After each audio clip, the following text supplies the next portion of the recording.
ये फिफ्थ किया किसी ने? Fifth question, what must be the ratio of the slit width to the wavelength for a single slit to have the first diffraction minima at theta is equal to 45 degree. ये करें ज़रा, देखें इसे। Single slit है, equation single slit वाली use होगी और आपने रेशियो फाइंड करनी है। 2-3 मिनट क्वेश्चन, 2-3 मिनट का ये क्वेश्चन है।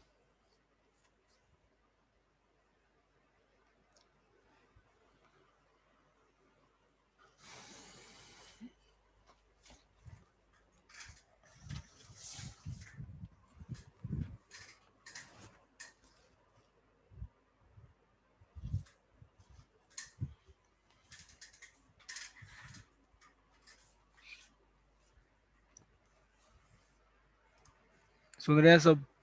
ये क्वेश्चन नंबर 5 करें ज़रा। ये बहुत बहुत ही आसान है। आप अगर उस चैप्टर पे मज़ीद डिस्कशन नहीं करना चाहते तो फिर आगे चलते हैं। तो चैप्टर नंबर है 33। Chapter number 33, atoms and atomic physics. तो दरम्यान में एक चैप्टर रह गया है, वो है गालबन 31, और वो सारा आई से रिलेटेड है। ठीक है, उसमें सारी मेडिकल टर्म है। मैंने पिछली मरतबा तो लेक्चर दिया था इसके ऊपर, जब लास्ट लास्ट टाइम मैंने पढ़ाया था। लेकिन इस बार आप ना इसे खुद देखें, ताकि इसकी भी प्रेजेंटेशन एक बना लें। और ये वो पोर्शन है जिसके लिए हमने फिजिक्स लर्न की है, ताकि आप आई को एक्सप्लेन कर सकें। आई में इतनी ज़्यादा नहीं है, ज़्यादा ज़्यादा सिर्फ आपको जो फिजिक्स मिलेगी वो ये होगी कि फार जो है वो पॉइंट, फार साइटनेस पॉइंट ये है, और क्लोज पर साइटेडनेस का पॉइंट ये है हमारे पास। या मियोपिया के लेंस का, मियोपिया जो बीमारी उसको, पेशेंट को मियोपिया है या मियोपिया है, तो इस केस में आपको उसके लेंस कौन सा चाहिए होगा, या फिर किस पावर का लेंस चाहिए होगा। ठीक है, तो ये आपको बताना होगा। ये फिजिक्स है, बाकी जो सारी है वो मेडिकल है। मैं आपको नेक्स्ट लेक्चर में इसको ना डिक्टेट कर दूंगा कि किस तरह से आपने इसको प्रेजेंट करना है। सर वो पिछली वाली प्रेजेंटेशन के भी मार्क्स नहीं पता चले हमें। अच्छा, और इसके अलावा एक सर क्विज है, क्विज। एक क्विज है। 2 क्विज है। हाँ सर, 3 थे टोटल। 2 नहीं नहीं, एमसीक्यूज टोटल नहीं। थे। हाँ, कितने क्विज के मार्क्स पता नहीं चले आपको? सर किसी के भी नहीं पता चले। नहीं, उस साइड मैंने तो ऑन कर नहीं दिया था एलएमएस पे। एक मिनट, नहीं, हाँ वो सर। सिर्फ मिड में थे। Yes sir. एक मैं अभी कर देता हूँ। मुझे लगा कि मैंने एलएमएस पे ना आपका वो कर दिया है। चलो, अभी आप मार्क्स देखोगे फिर यही देखते रहोगे। मैं ये लेक्चर की बात कर देता हूँ आपको, सिर्फ मैंने यहाँ से बटन ऑन करना है, वो आप मार्क्स शो हो जाएंगे। बाकी इसके अलावा कितने क्विजेज हैं? सर टोटल 3 क्विजेज हुए हैं। 2 एमसीक्यूज बेस्ड, एक न्यूमेरिकल सा। हाँ चले, जो संडे तक सब पता चल जाएगा इंशाल्लाह आपको। वो उसका कोई इसके प्रेजेंटेशन के मार्क्स भी लग जाएंगे और इसके भी, क्विज़ेस के भी। सर ये 32 चैप्टर का नेक्स्ट क्लास में क्विज ले लें। चलें, ये कर लें। लेकिन सर टाइम थोड़ा ज्यादा दीजिएगा, अभी टाइम कम होता है। वो डिपेंड करता है ना तैयारी के कितने। अब बता, कोई बिल्कुल भी ना पढ़ के आया हो, उसे मैं वो क्वेश्चन शो हो जाए उसे, ठीक है, क्वेश्चन शो होने के बाद उसको आप दे दो, आप पौना घंटा दे दो जिसके लिए क्वेश्चन के लिए 5-10 मिनट चाहिए हो, तो वो कहीं ना कहीं से देखे तो कर लेगा। तो ये टाइम बाउंड भी क्विज का हिस्सा होती है। तो ये नहीं डिपेंड करता सर, है, मैटर ऐसी करता बात है नहीं है। कि कितनी आपने वो तैयारी की है। सर एक साथ इतने सारे बच्चे एलएमएस ऑन कर रहे होते हैं तो वो ओपन नहीं होता जल्दी हमसे। जी सर, क्रैश ये पूरा मसला होता की आदत है। चलें ठीक है, कुछ मिनट्स में ज़्यादा दे दूंगा। ठीक है।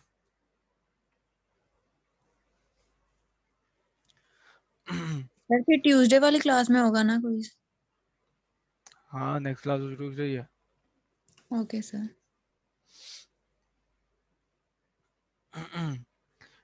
चले, स्टार्ट करें लेक्चर।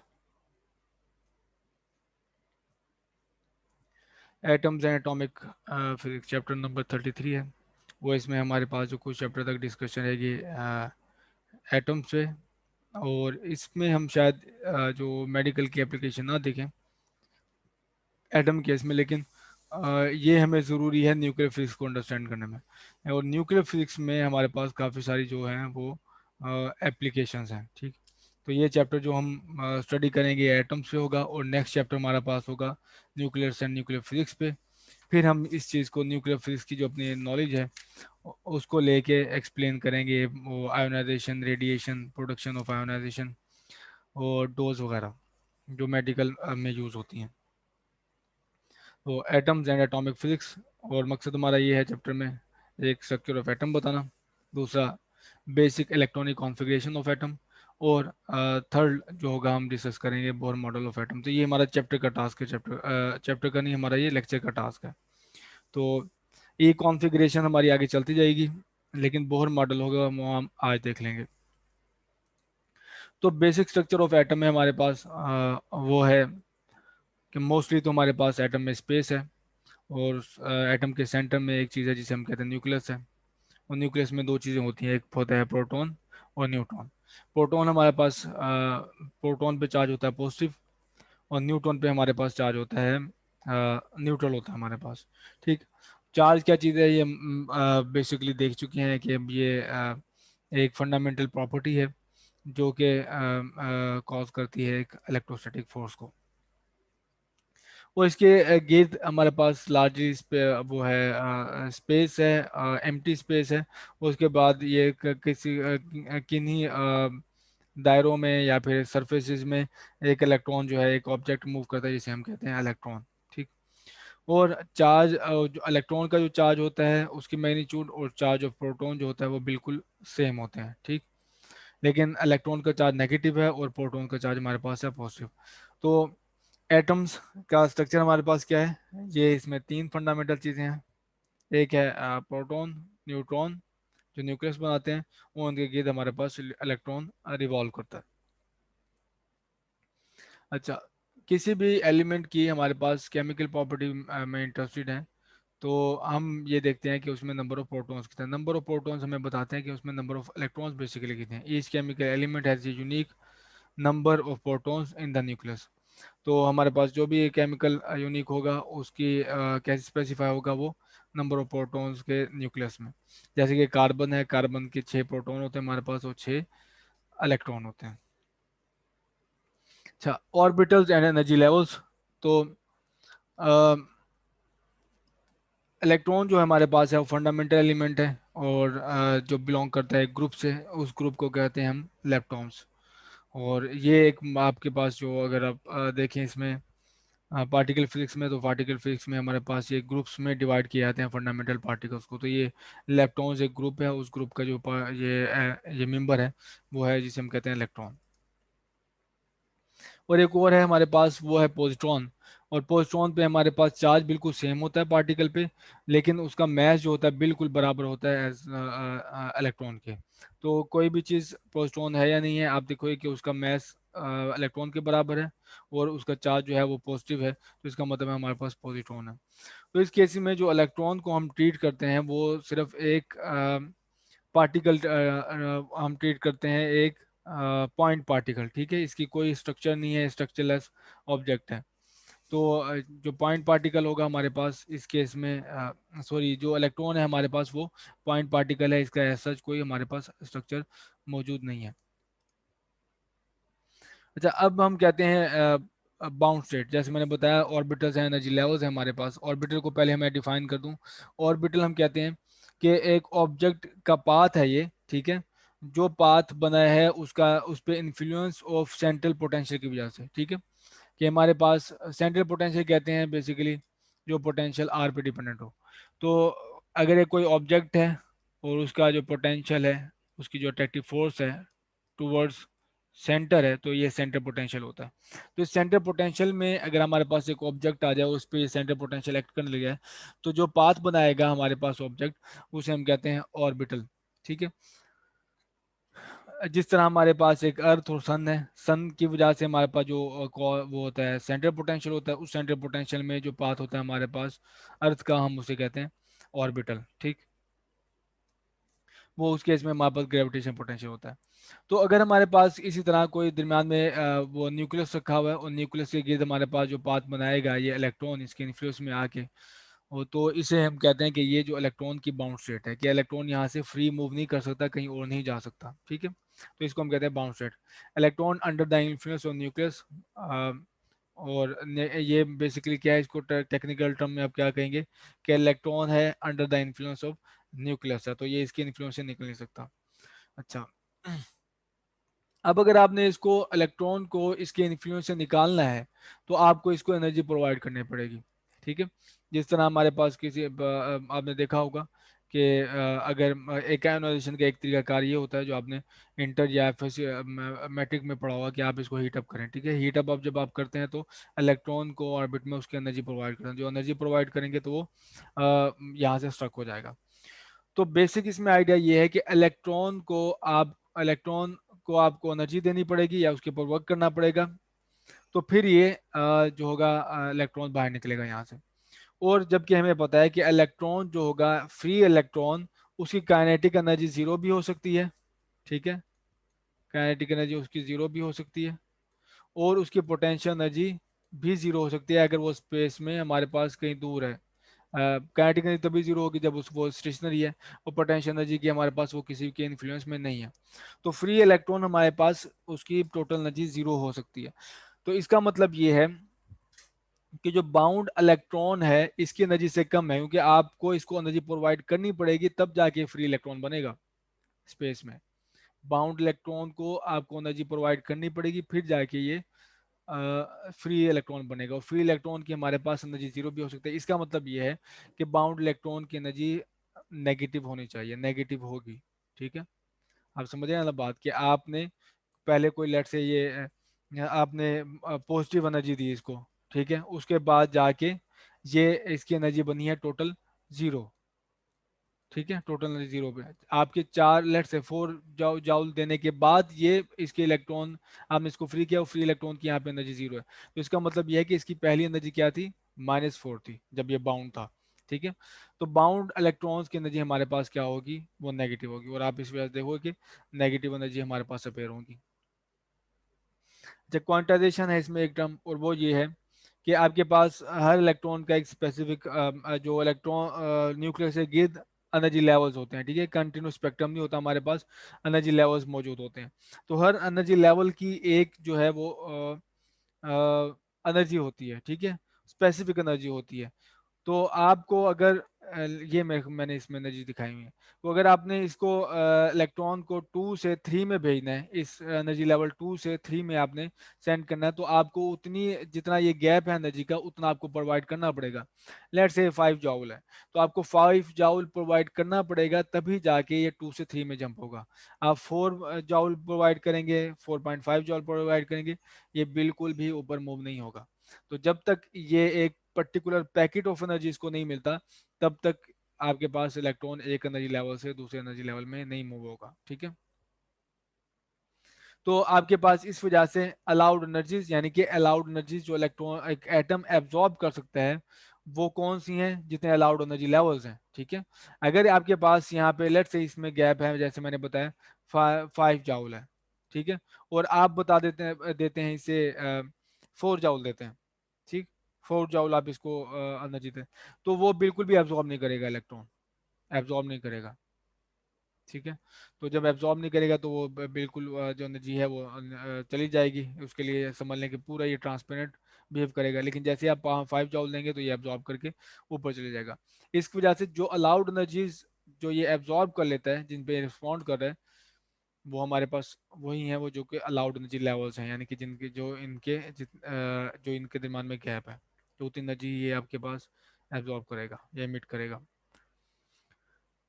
ग्राउंड स्टेट कहते हैं हम लोएस्ट एनर्जी स्टेट को। जो लोएस्ट एनर्जी है जिससे मजीद नीचे एटम की एनर्जी नहीं हो सकती, वो हम उसे कहेंगे ग्राउंड स्टेट एनर्जी। तो ये एनर्जी लेवल डायग्राम है जो अमूमन यूज की जाती है, कि इसके जो वर्टिकल एक्सिस शो किया जाता है कि ये हमारे पास इंक्रीजिंग एनर्जीज हैं, ठीक है। तो ये इसकी एनर्जी कम है as compare to energy level 2, energy level 2 के जो एनर्जी है वो कम है as compare to 3, 4 and so on, ठीक। तो ये एनर्जी लेवल डायग्राम जो स्पेसिफिक शो की जाती है। ये सिर्फ रिप्रेजेंटेशन के लिए, आल दो इसमें ये एटम में ऐसा नहीं होता। ये सिर्फ बताने के लिए है कि आप किस तरह से एक वर्टिकल एक्सिस में जो कॉन्फ़िगरेशन बताने के लिए बेसिकली मकसूद होती है। जिस तरह अगर मैं बताऊं कि फर्स्ट एनर्जी लेवल में कितने इलेक्ट्रॉन हो सकते हैं, वो 2 हो सकते हैं, दूसरे में कितने हो सकते हैं, तीसरे में कितने हो सकते हैं, तो ये डायग्राम इस वजह से यूज़फुल है। एमिशन एंड एब्जॉर्प्शन स्पेक्ट्रा, तो एक अच्छा तरीका आपको एनर्जी लेवल्स मालूम करने का एक ये है कि एमिशन एंड एब्जॉर्प्शन स्पेक्ट्रम। देखिए एमिशन के बाद एब्जॉर्प्शन तो मैंने थोड़ी सी बता दी आपको, एमिशन भी डिस्कशन कर लेते हैं कि इलेक्ट्रॉन अगर हमारे पास लेट से ये एनर्जी लेवल है हमारे पास, एनर्जी लेवल 2 में है, इनिशियली एक्साइटेड स्टेट में। तो जब इलेक्ट्रॉन जंप करेगा N2 से, एनर्जी लेवल 2 से एनर्जी लेवल 1 में, तो इतनी एनर्जी, जितना ये गैप है, इतनी एनर्जी इसको एमिट करनी होगी। तो ये एमिट किए बगैर, एनर्जी रिलीज किए बगैर लो लो लेवल एनर्जी पे, लो ऑर्बिट में हमारे पास नहीं आ सकता। तो ये ज़रूरी है कि जब ये जिस ऑर्बिट में हो, उस ऑर्बिट में जो जिस एनर्जी लेवल पे हो, इसकी एनर्जी उतनी ही होनी चाहिए जो इस एनर्जी लेवल की एनर्जी है। ठीक है, ये दोनों सेम ही बात है, इसकी एनर्जी होना या लेवल में होना। तो इस लेवल में आने के लिए इसको अपनी एनर्जी इतनी रिलीज करनी पड़ेगी, उतनी ही जितनी जो इस इन दोनों के दरमियान में गैप है। तो ये हमारे पास इमिशन है कि जब आपके पास एक्साइटेड स्टेट से electron lowest energy, low energy states में आता है, तो वो क्या करता है, एनर्जी रिलीज करता है। तो वो कितनी एनर्जी रिलीज करता है, वो is equal to H F है। ठीक है, is equal to H F. F है जो आपके पास स्पेक्ट्रम लाइन है जो इमिट होगी, उसकी फ्रिक्वेंसी है, और एच हमारे पास एक प्लैंक्स कांस्टेंट है। तो एनर्जी कितनी रिलीज हुई है आपको डिटेक्ट कर सकते हो कि अगर आपके पास नीचे कई सारे एटम्स जो हैं, लेट से सोडियम के एटम्स हैं, वो हाई स्टेट में है। तो जब वो एनर्जी इमिट करेंगे, तो आप उसे क्या समहाउ डिटेक्ट कर लेते हैं। जब डिटेक्ट करके आप उससे फ्रीक्वेंसी मालूम कर लो, फ्रीक्वेंसी से जो आपके पास या वेवलेंथ फाइंड कर लो, वेवलेंथ से आपके पास फ्रीक्वेंसी आ जाएगी। फ्रीक्वेंसी को मल्टीप्लाई करो प्लैंक्स कांस्टेंट के साथ, तो आपको पता चलेगा कि ये इसने किस एनर्जी लेवल से जंप किया है, किस एनर्जी लेवल तक। ठीक है, तो इस तरह से आप इमिशन स्पेक्ट्रम से फाइंड आउट कर सकते हो गैप इन एनर्जी लेवल्स। तो प्लैंक्स कांस्टेंट की वैल्यू है, ये वो फंडामेंटल कांस्टेंट है, और इसकी वैल्यू है 6.626 मल्टीप्लाई 10⁻34 जाउल सेकेंड। तो आपके पास अगर इसी तरह ये इलेक्ट्रॉन इनिशियली लो स्टेट एनर्जी स्टेट में है, ठीक है, और इसको आप लेके जाना चाहते हो हाई एनर्जी स्टेट में, तो इसको इतनी एनर्जी यानी कि एच एफ, इतनी एनर्जी इसको एब्जॉर्ब करनी पड़ेगी, तब ये एक एनर्जी लेवल से दूसरे एनर्जी लेवल पे जाएगा। ठीक है, इसको हम कहते हैं एब्जॉर्प्शन। ये हमारे पास इमिशन है और ये हमारे पास है एब्जॉर्प्शन। इस केस में एनर्जी जो होगी रिलीज होगी, इस केस में हमारे पास एनर्जी एब्जॉर्ब होगी। इलेक्ट्रॉन एब्जॉर्ब करेगा तभी आपके पास हाई लेवल पे जा पाएगा। एब्जॉर्प्शन स्पेक्ट्रम डिस्क्रीट लाइंस, तो अब जैसे मैंने बताया कि जो एनर्जी एब्जॉर्ब की जाएगी, वो पैकेट्स में ही एनर्जी एब्जॉर्ब की जाएगी, और वो पैकेट क्या कौन डिफाइन करेगा, जो कि दो लेवल्स के दरमियान में एनर्जी गैप है। तो उतनी ही एनर्जी वो एब्जॉर्ब करेगा, तभी वो आपके पास उतनी ही एनर्जी होनी चाहिए, जो लेवल आपके पास दो एनर्जी लेवल का आपके पास एनर्जी गैप है, उतनी ही वो एनर्जी एब्जॉर्ब करेगा। ठीक है, और तो ये आपके पास बन गया एक पैकेट।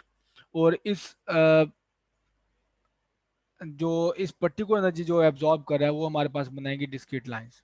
ठीक है, या फिर आप इसको कन्वर्ट समझें, वो ज़्यादा आसान है कि जब इलेक्ट्रॉन रिलीज होगा, ठीक है,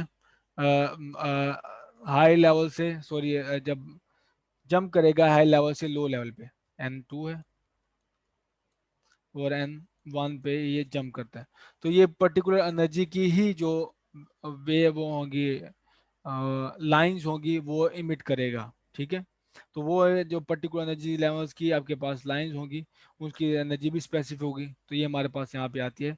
क्यों ऐसा हुआ, हमारे पास क्वांटाइजेशन ऑफ एनर्जी लेवल्स है। तो एनर्जी लेवल्स आपके पास क्वांटाइज्ड हैं कि वो स्पेसिफिक एनर्जी ही लेते हैं, उससे ज़्यादा नहीं ले सकते हमारे पास, या उससे कम नहीं ले सकते। तो इसी वजह से आपके पास जो वो एनर्जी रिलीज करते हैं, वो भी वही पैकेट होता है। जैसे ये 5 जूल है इसका गैप, तो 5 जूल एनर्जी की ही आपके पास जो रे होगी या लाइन होगी, वो एमिट करेंगे।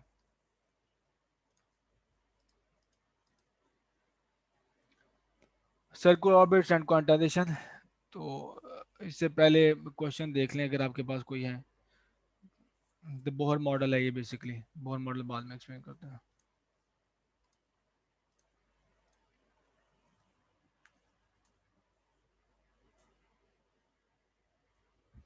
जी कोई क्वेश्चन है आपके पास?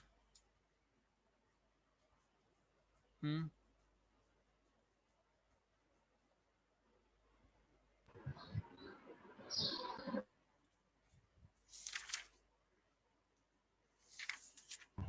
सर हम्म। सर ये जो इस चैप्टर की पहली साइड थी सर, फिर से एक दफा दिखा दे, मेरा एक पॉइंट मिस हो गया था। कौन सी? ये जो पहली वाली थी सर। ये yes sir, thank you sir, कर लिया sir.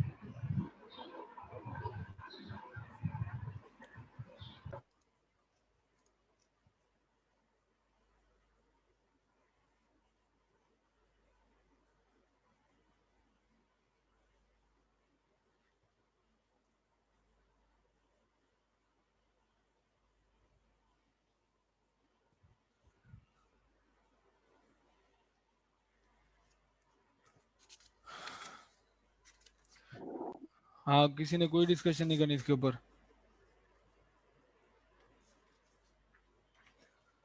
The Bohr model of the atom.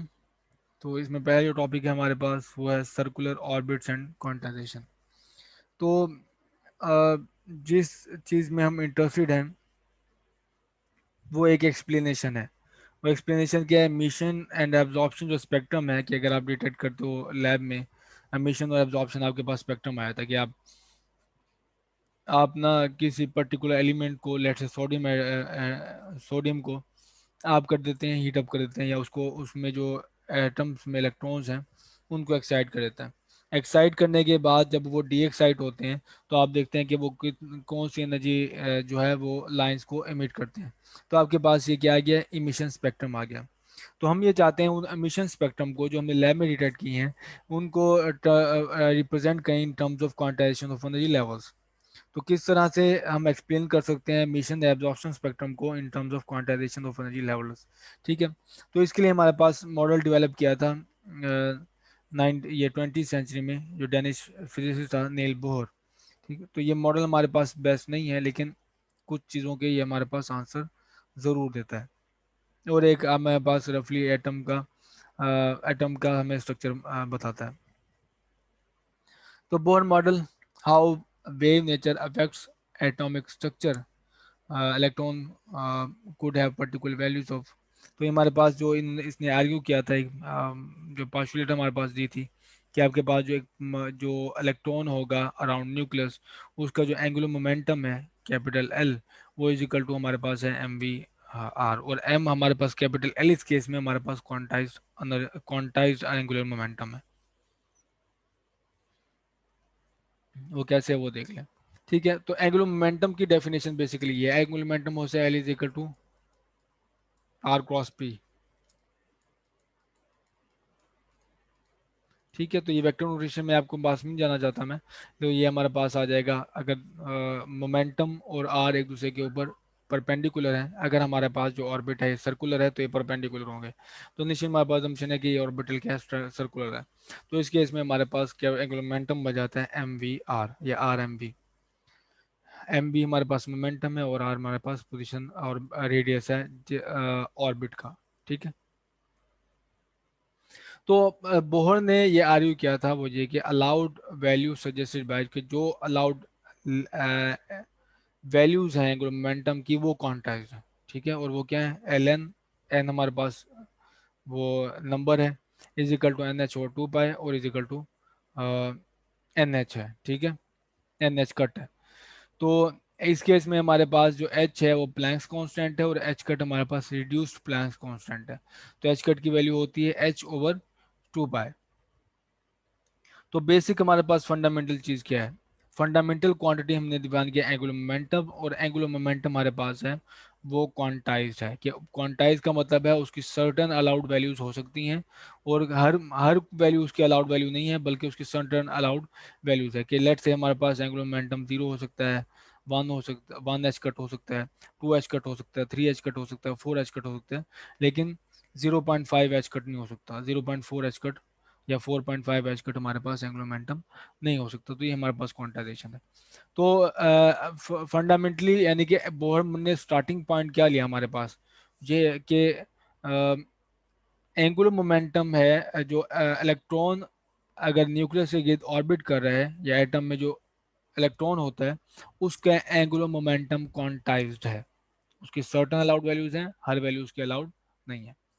अच्छा, अब हम इसको बेसिस बना के देख सकते हैं कि उसकी अलाउड वेलोसिटीज या उसके ऑर्बिट्स क्या हो सकते हैं। ठीक है, तो स्टार्ट करते हैं हम पोटेंशियल एनर्जी से।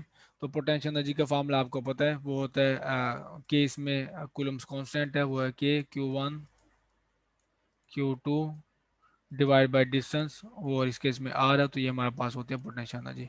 Q1 इस केस में हम जो सिंप्लीफाइड मॉडल लिया है वो एक प्रोटॉन और एक इलेक्ट्रॉन पे कंसिस्ट करता है। तो प्रोटॉन हमारे पास उसका एनर्जी वो हो गई चार्ज प्लस ई, और इलेक्ट्रॉन का हमारे पास चार्ज बन गया माइनस ई, और इन दोनों के दरमियान में जो डिस्टेंस है वो है आर, और ये की हमारे पास प्लैंक्स कूलम्स कांस्टेंट है। तो ई माइनस ई के साथ मल्टीप्लाई हुआ तो ये बन जाएगा माइनस ई स्क्वायर, तो ये बन गई हमारे पास potential energy is equal to minus K E square over are. तो ये हमारे पास पोटेंशियल एनर्जी आ गई। अब बात करें काइनेटिक एनर्जी। काइनेटिक एनर्जी होती है हमारे पास 1/2 mv²। ठीक है, तो ये ऑर्बिट के इलेक्ट्रॉन की काइनेटिक एनर्जी होगी। तो अब इसकी टोटल एनर्जी होगी हमारे पास potential kinetic energy plus potential energy, ये टोटल एनर्जी है। ठीक है, तो ये पोटेंशियल काइनेटिक एनर्जी होगी हमारे पास, ये टर्म काइनेटिक एनर्जी की है, और ये मेरे पास है पोटेंशियल एनर्जी। ठीक, अच्छा, अब आपको पता है एफएससी से कि अगर हमारे पास एक ऑब्जेक्ट जो है वो मूव कर रहा है,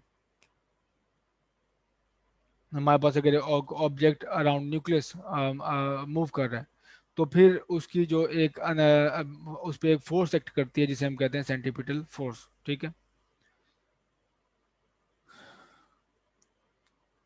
तो सेंट्रीपिटल फोर्स इस केस में हमारे पास होती है mv² ओवर आर, ये सेंट्रीपिटल फोर्स है। और वो सेंट्रीपिटल फोर्स प्रोवाइड कौन कर रहा है, तो ये मेरे पास रही सेंट्रीपिटल फोर्स, और सेंट्रीपिटल फोर्स प्रोवाइड कौन सी एनर्जी करी है, वो है हमारे पास कूलम फोर्स। ठीक है, तो ये 1/2 नहीं है यहाँ पे। तो कूलम फोर्स इक्वल्स टू है सेंटीमीटर फोर्स के, और कूलम फोर्स आपको पता है मल्टीप्लिकेशन ऑफ चार्ज और ओवर आर स्क्वायर, और साथ हमारे पास होता है कूलम कांस्टेंट। तो ये रही कूलम फोर्स, और ये हमारे पास है सेंटीमीटर फोर्स।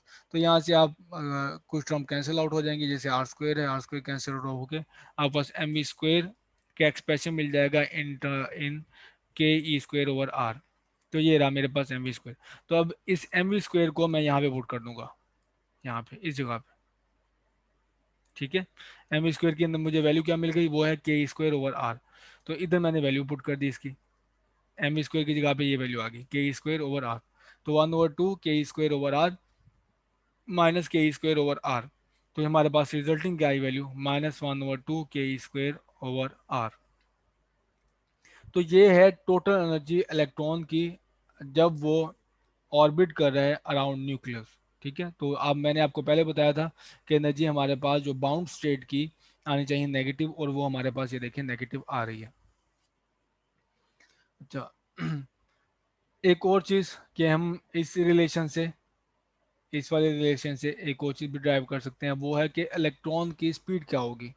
ठीक है, तो आप एम को उस तरफ ले जाएं, यहाँ पे मल्टीप्लाई हो रहा है तो यहाँ पे डिवाइड हो जाएगा, और आप स्क्वायर रूट लें तो वी पे जो स्क्वायर हो वो कैंसिल हो जाएगा, और टोटल पे हमारे पास स्क्वायर रूट जाएगा, V is equal to square root K square over M R. अच्छा, यहाँ तक ये बात ठीक हो गई। अच्छा, हमें चाहिए क्या था, हमें जो चीज़ फाइंड आउट करनी थी वो ये थी कि हमारे पास गिवन अगर हमारे पास एंगुलर मोमेंटम क्वांटाइज्ड हो तो उसके कॉरस्पॉन्डिंगली एनर्जी लेवल्स क्या होंगे। यानी कि L1 है, n की वैल्यू 1 है, तो उसके पास ऑर्बिट 1 का रेडियस क्या होगा, क्योंकि सर्कल ऑर्बिट्स है हमारे पास, सिर्फ सर्कल, हमें रेडियस पता चल जाता तो हमें सर्कल पता चल जाएगा। अच्छा L2 है, L2 का केस क्या होगा, उसके केस में हमारे पास जो ऑर्बिट क्या होगा, तो हम क्या जानना चाहते हैं, आर एन जानना चाहते हैं, ठीक है, आर एन हम जानने में इंटरेस्टेड हैं इस केस में। तो angular momentum L N is equal to M V R N, N H cut is equal to M V R N. तो ये हमारे पास बेसिक इक्वेशन थी जहाँ से हमने स्टार्ट लिया था, और वो थी ये ये equation L N is equal to N H cut. तो दोबारा मैंने वही इक्वेशन ओपन किया, N H is equal to M V R N. अच्छा v की वैल्यू यहाँ से आ जाएगी, ठीक, तो v की वैल्यू यहाँ पे आर एन के साथ आएगी, M into square root K square over M R N multiply by R N, ठीक। तो यहाँ पे आप इसको सिंप्लीफाई करके जो वैल्यूज यहाँ पे कैंसिल आउट होती हैं उनको कैंसिल आउट करके आप देख सकते हैं कि ये आर एन सिर्फ एक ही चीज़ कैंसिल आउट होगी, इसमें आर एन कैंसिल आउट होगा, ठीक है, आर एन कैंसिल आउट होकर हमारे पास ये वैल्यू आ जाएगी, R N H cut is equal to square root K square M over R N. अच्छा, तो अब अगर आपने आर एन की वैल्यू यहाँ से फाइंड आउट करनी है तो आपको लेना पड़ेगा स्क्वायर रूट, ठीक है, तो स्क्वायर रूट ले लें, तो स्क्वायर रूट बन जाएगा N square H cut square is equal to K E square M R N, ठीक है। तो आर एन हमारे पास बन गया, वो बन गया है R N is equal to N square H cut square divide by K E square और एम। तो यहाँ से देखें आपके पास जो आपको ऑर्बिट भी क्वांटाइज मिल गए हैं। तो ऑर्बिट कैसे क्वांटाइज मिले हैं कि आप आर की एन की जो अगर अलाउड वैल्यूज हैं सर्टन, वो या अलाउड वैल्यू हो सकती है 1 2 3 4 5, ये अलाउड वैल्यूज हो सकती हैं। तो फिर आप एन की वैल्यू 1 पुट करोगे तो आपको ये वैल्यू मिलेगी, एन की वैल्यू 2 पुट करोगे तो यहाँ पे 4 का फैक्टर आ जाएगा, एन की वैल्यू अगर आप 3 पुट करोगे तो यहाँ पे 9 का फैक्टर आ जाएगा, ठीक है। तो इस ऑर्बिट को लेके आप अगर फाइंड आउट करो इसको एनर्जीज को, ठीक है, तो एनर्जी मेरे पास है टोटल, वो ये रही एनर्जी, ठीक है। तो आर एन की वैल्यू मैं यहाँ पे पुट कर देता हूँ, तो आर एन की वैल्यू एनर्जी ई, किसी भी एनर्जी लेवल की जो एनर्जी आएगी मेरे पास वो minus K E square divide by 2 R N, ठीक है। अब आर एन की वैल्यू ये पुट कर देंगे हम, वो है N square H cut square, और ये वैल्यू पुट करके देख लेते हैं बल्कि, हमारे पास आ जाएगा -1 ओवर एन स्क्वायर और आएगा K square E power 4 M over 2 H cut square, ठीक है। तो ये वैल्यू बन जाएगी अगर आप इसमें वैल्यू पुट करते हो। तो इसमें देखो आपके पास काफ़ी सारे कांस्टेंट हैं, के हमारे पास कूलम कांस्टेंट है, उसकी वैल्यू होते हैं 9 मल्टीप्लाई 10⁻⁹, ई हमारे पास कांस्टेंट है 1.6 मल्टीप्लाई 10⁻⁻19, एम हमारे पास कांस्टेंट है ये 9.31 मल्टीप्लाई 10⁻31 मास ऑफ इलेक्ट्रॉन है। एच कट की वैल्यू मैंने आपको शो कर दी थी, ये रिड्यूस प्लैंक्स कांस्टेंट है, 2 वैसे कांस्टेंट है। तो सारी वैल्यूज पुट करने के बाद जो आपके पास वैल्यू आती है वो ये -13.6 electron volt divide by N square. तो n की आप कोई भी वैल्यू पुट करो, n की वैल्यू 1 पुट करोगे तो आपको फर्स्ट ऑर्बिट की एनर्जी मिल जाएगी, वो होगी -13.6 इलेक्ट्रॉन वोल्ट। अगर आप n की वैल्यू 2 पुट करो तो ये 4 का फैक्टर डिवाइड हो जाएगा, आपको सेकंड ऑर्बिट की भी एनर्जी मिल जाएगी, थर्ड की भी, फोर्थ भी की भी, सिक्स की भी, ठीक है। तो ये आपके पास एक पर्टिकुलर एक्सप्रेशन आ गया है जो हमें ये बताता है कि एक ऑर्बिट और एनर्जी में रिलेशन क्या है, और प्लस एक और चीज़ है वो ये है कि हमारे पास एनर्जी लेवल्स किस तरह से क्वांटाइज्ड हैं। एक तो ये हमें ये रिलेशन मिल रहा है कि ऑर्बिटल्स क्वांटाइज्ड हैं, और ये रिलेशन हमें बता रहा है कि एनर्जी लेवल क्वांटाइज्ड है। हेलो। सर हम्म ये आपने रिड्यूस्ड प्लैंक्स कांस्टेंट के बारे में क्या बताया था सर? मैंने बताया था एच एच को अगर डिवाइड कर दोगे 2 पाई से तो ये रिड्यूस प्लैंक्स कांस्टेंट बन जाता है। एच हमारे पास प्लैंक्स कांस्टेंट है, एच को अगर डिवाइड कर दोगे 2 पाई से तो रिड्यूस प्लैंक्स कांस्टेंट आ जाता है। Okay sir. हम्म। अच्छा, हम आपने देखा होगा ये वही चीज़ है जो हम या चीज़ें जो ऑर्बिट में मूव कर रही होती हैं उसमें एक 2 पाई का फैक्टर ले आते हैं, क्योंकि उसमें चीज़ों को लिखना ज़्यादा आसान होता है। जैसे वैसे फ्रीक्वेंसी हम एफ लिखते हैं, लेकिन जब हम एंगुलर ये चीज़ें बात कर रहे होते हैं, एंगुलर मोमेंटम्स होते हैं या ऑसिलेशंस में आते हैं, तो हम यूज़ करते हैं ओमेगा, और ओमेगा इज इक्वल टू होता है 2 पाई एफ। ऐसे ही है ना। आपने पेंडुलम में केस में देखा होगा कि टाइम पीरियड हम लेते हैं, वो भी हमारे पास ये उसमें भी 2 पाई का फैक्टर आता है। और इसी तरह ये भी हमारे पास रिड्यूस प्लैंक्स कांस्टेंट इन कैलकुलेशन में जो है वो यूज़फुल होता है। तो हम क्या करते हैं, एच को डिवाइड कर लेते हैं 2 पाई से, तो हमारे पास आता है एच कट। एक और भी चीज़ है वेव नंबर, वो पता नहीं हमें डिस्कस किया नहीं किसी ने। उसमें भी लैम्डा में हम चीज़ नहीं लिखते हैं, हम बल्कि लिखते हैं लैम्डा ओवर 2 पाई में जो वेव नंबर होता है। तो ऑसिलेशंस हैं या आपके पास ऑर्बिट में चीज़ें मूव कर रही हैं, वो भी ऑसिलेशन ही है।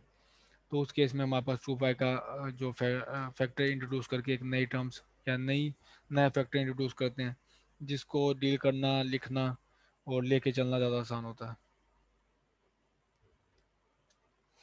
कोई और क्वेश्चन?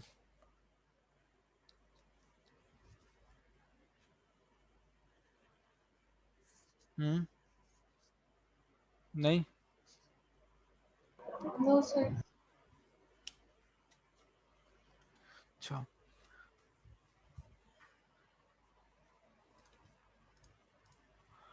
तो ये तो रहा हमारे पास सिंगल प्रोटॉन सिंगल इलेक्ट्रॉन के केस में हमारा पास जो फॉर्मूला है।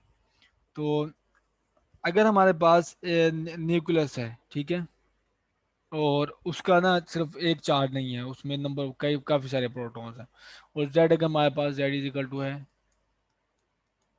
प्रोटॉन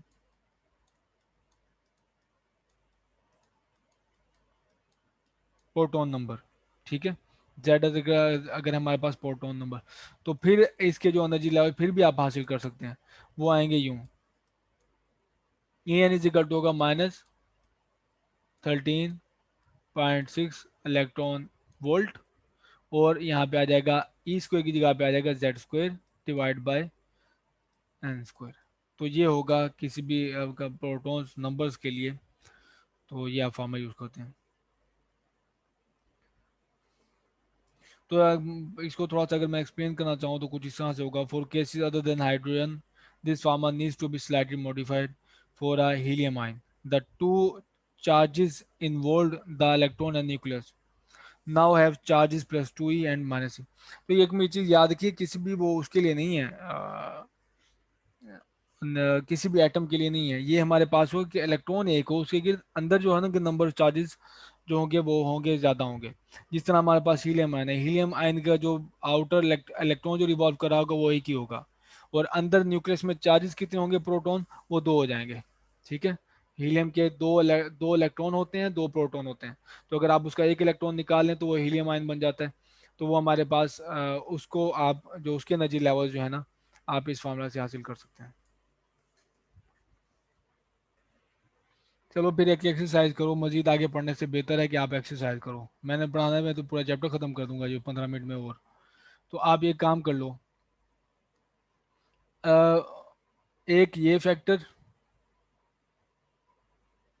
बल्कि नहीं, ये जो मैंने रिमूव किया ये अ,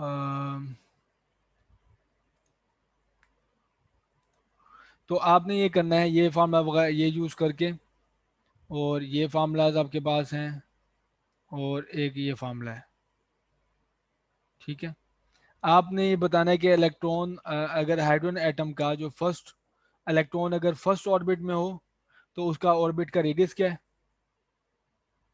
जो आपको यहाँ से मिल जाएगा, और उस ऑर्बिट में इलेक्ट्रॉन की स्पीड क्या है जो आपको यहाँ से मिल जाएगी, और उस ऑर्बिट की एनर्जी क्या है।